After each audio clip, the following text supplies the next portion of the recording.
राष्ट्र सुरक्षित है तो हम भी सुरक्षित हैं, राष्ट्र एक है तो हम भी एक हैं।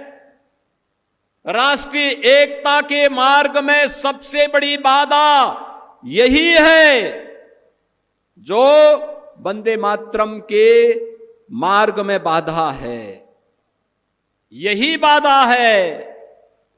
और इनको पहचानो, इन चेहरों को पहचानो जो शासकीय योजना में हड़पने की होड़ में पहली लाइन में खड़े होते हैं, लेकिन जब वंदे मातरम गाने की बात होती है तो कहते हैं कि नहीं, हम नहीं गाएंगे।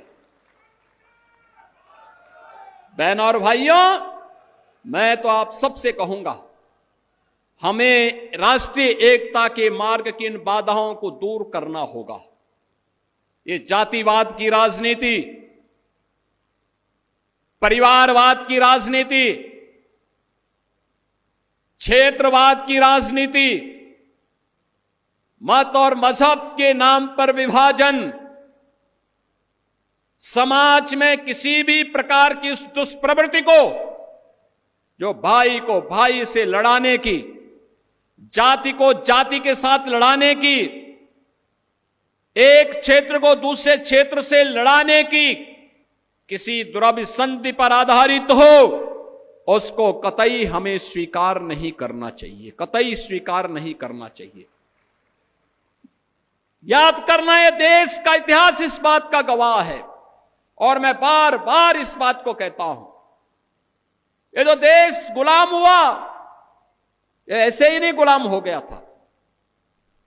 पहले इस देश में आकर के विदेशी ताकतों ने, विदेशी विधर्मियों ने इस देश में आकर के पहले हमें आपस में लड़ाने का काम किया था, जाति को जाति से लड़ाने का काम किया था, जातीय सेनाएं खड़ी की थी।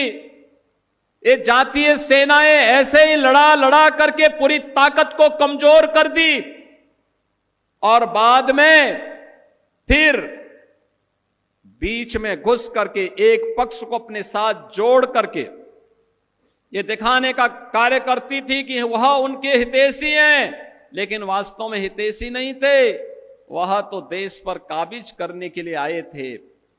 बहन और भाइयों, इतिहास केवल पढ़ने की नहीं, आत्मावलोकन का एक अवसर भी हम सबको देता है। इतिहास की गलतियों का परिमार्जन जितनी जल्दी हो सके हमें करना चाहिए और इतिहास के गौरवशाली क्षणों से प्रेरणा प्राप्त करके आगे के भविष्य को स्वच्छ और सुंदर बनाने में हमें योगदान देना चाहिए।